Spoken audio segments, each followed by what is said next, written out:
Nur Ali of Cairo and his son Bedreddin Hassan, from the Arabian Nights, translated by John Payne, narrated by B.J.Harrison.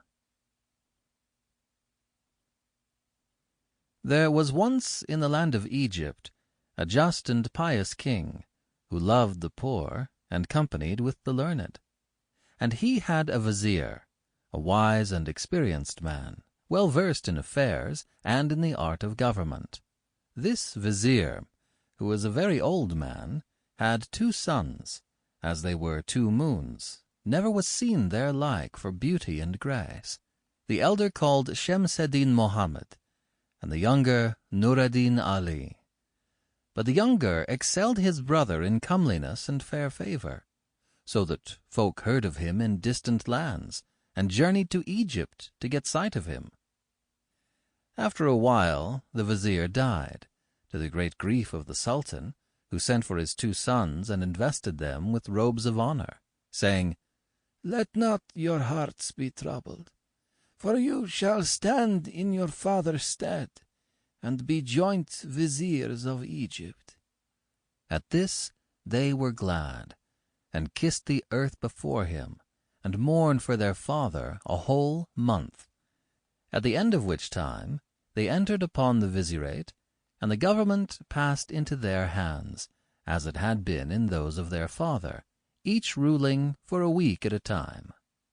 Whenever the sultan went on a journey, they took it in turns to accompany him, and the 2 brothers lived in one house, and there was perfect accord between them. It chanced one night that the sultan proposed setting out on a journey on the morrow, and the elder, whose turn it was to attend him, was sitting talking with his brother, and said to him, "O my brother, it is my wish that we both marry and go into our wives on the same night." "O my brother," replied Nur, "do as thou wilt. I will conform to thee."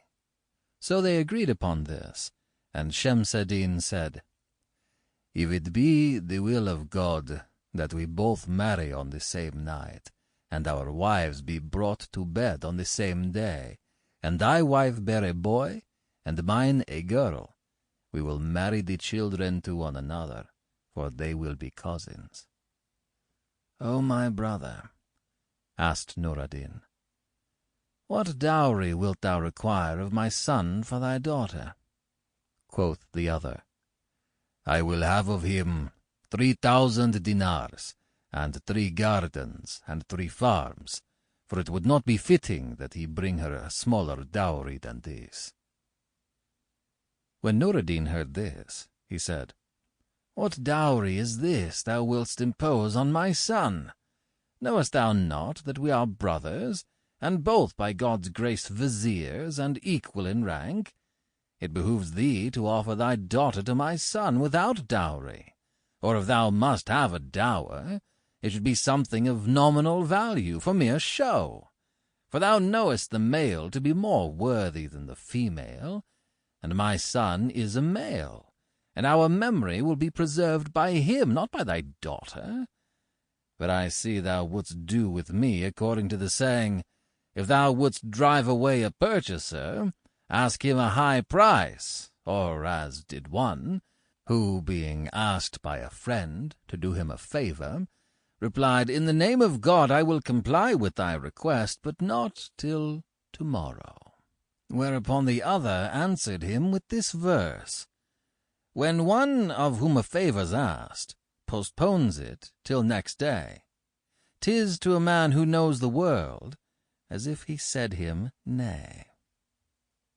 Quoth Shemseddin, "Verily, thou errest, in that thou wouldst make thy son more worthy than my daughter, and it is plain that thou lackest both judgment and manners. Thou talkest of thy share in the vizierate, when I only admitted thee to share with me in pity for thee, not wishing to mortify thee, and that thou mightest help me. But since thou talkest thus, by Allah, I will not marry my daughter to thy son." Sample complete. Ready to continue?